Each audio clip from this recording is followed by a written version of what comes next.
Hello YouTube, it's Ryan Last. Here I am presenting you guys with the Decklist profile of Darkrai Hydreigon. I'm going to give you a quick summary of how the deck works before I get into the whole deck.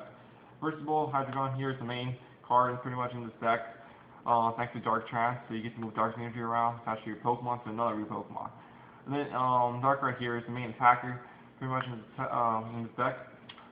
Being Night Spear, attack does 90 damage and does 30 damage to one of your opponent's special Pokemon, which could get devastating with more times to use Night Spear. Then Dark Cloak is the other key ability in this deck, the fact that you can treat free into Pokemon that has the Dark Energy, which works really well combo with Dark Trance. The fact that, let's say the catcher Hydreigon, you can move the energy to him, and then retreat for free, and then go attach the energy back to Darkrai, thanks to Dark Trance. And then you can start attacking again with Night Spear. So that's pretty much how the deck works, but let's go into deep detail about the cards to make this deck consistent. We're on three lineup of Hydreigon, 3-1-3. Just 3 dinos, 1 swells because you run out of candy, and 3 Hydreigons, so you have to get prized or get knocked out, so you can set up another one. The only thing you have to worry about probably if you run the Dragon type dino is the poison from Dragon's Ball and from Dragon's Ulted. The fact that they could one-shot it with just the cost of 1 lightning energy. And if you run the Darkness one, you have to be careful Landers EX from Boundaries Cross because they one-shot them as well because of the weakness. Next we run 3 Darkrai EXs. You just run 3, not 4. 4 just way too much. 3 just perfect. 2 just a little bit. So I recommend just running 3. You're your main attacker. So yeah. Next we run 3 Sableye. Pretty much is another Dark Pokemon, another choice you can pick for this deck. It really helps out a lot to recycle your trainers, especially catcher because it lets you disrupt your opponent until you set up, because the deck does depend on once turn attachments other than only acceleration in this deck is Dark Patch, but this deck really abuses Sableye with full potential and really helps you set up. Next, something I really like about this deck is that you use text. Thanks to the blend energy, you use text. So 2 texts I run is Shaymin EX. Anyone that runs Darkrai Hydreigon runs Shaymin EX just against those Terrakion EXs and normal Terrikions. Shaymin EX actually can one-shot Terrikions easily due to the fact that they knock out one Darkrai EXs to get 2 prizes, so it's already doing 90 times 2, 180. And if it's Everlighty, if they took 3 prizes, then this can one-shot Amy and Everlighty Terrikion EXs. So Shaymin EX is pretty much mandatory to run this deck just to counter that deck. Gracine EX is pretty much my own tech. I really enjoy the fact of using Gracine EX because it really helps a lot against the Terrakion matchups and against the other random decks that don't use Dragon type Pokemon. It really helps out. But other techs you could use actually, it could be Mewtwo instead of Gracine EX or Registeel EX dealing 30 damage through your opponent's Pokemon, or even Reshiram EX dealing 150 damage and having the chance to get hurt by 50 damage. But Mewtwo being the best choice at this point, but yeah. Let's get into the supporter. Support lineup is 3 Junipers, not 3, sorry, I mean 4 Junipers, 4 N, 3 Sharon. 4 Junipers, you want to run 4 seriously because you get to discard the Dark Energy, and then if you draw into Dark Patch, you could Dark Patch the energy to discard it to the cost requirement for the Juniper. So that's pretty much my answer to run 4. And you're just the best supporter right now in this format really, or you can use U, but I prefer using N and U from Boundaries Cross. Next we got 3 Sharon.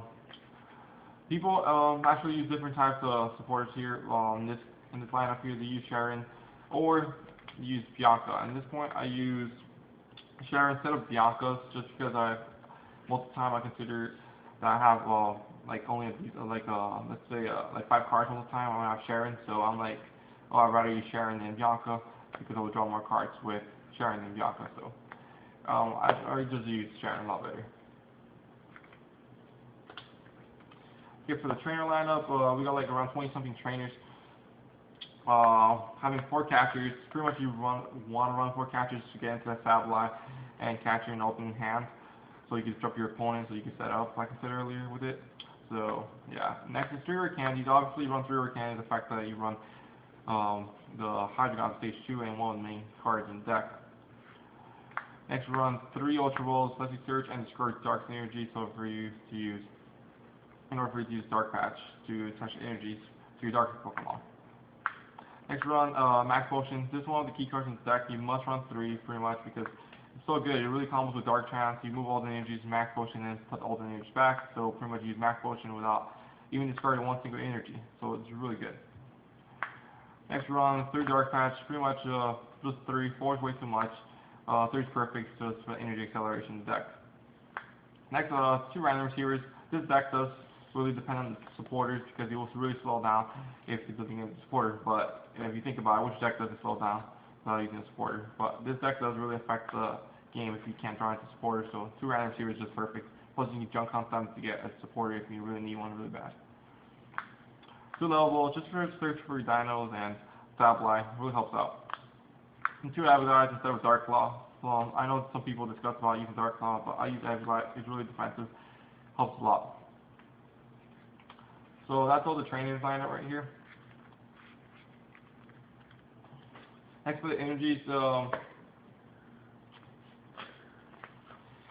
energies just run 1, 2, 3, 4, 5, 6, 7, 8. 8 dark energies is pretty much all you need. You don't want to run less than 8. Just run an 8. Pretty much. It's pretty good. Next we run 4 blends just for your text. Really helps out. Have darkness, and the reason that you use the text is because not this actually, just because it's colorless. It's because this one, for example, has the fire, so you can just move 2 fire leads and 2 darkness just to attack with spray fire. And then from Mewtwo, you can actually get your opponent off guard, making them think that you're going to use just X-Ball, but you actually could attack with side drive. I'm not even used to saying attack. So you get them off guard and dealing 120 just with cost of 3 energies and discard 1 energy. So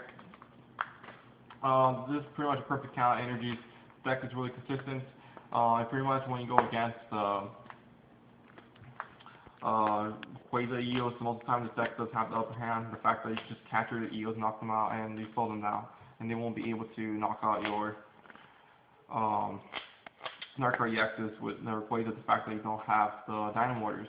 So it slows them down. Against other Terrakion decks, like I said, Shaymin EX, best bet. You want to use this later on in game just to revenge kill. So you really want to use this.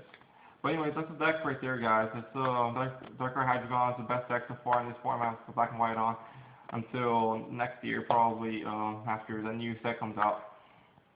I've seen Plasma. It's probably got part of this deck's gonna not do well. But right now, this deck is doing amazingly awesome. Seriously, it does. But yeah, guys, that's it. That's it pretty much for the deck. So please comment, like, and subscribe to stay tuned for more.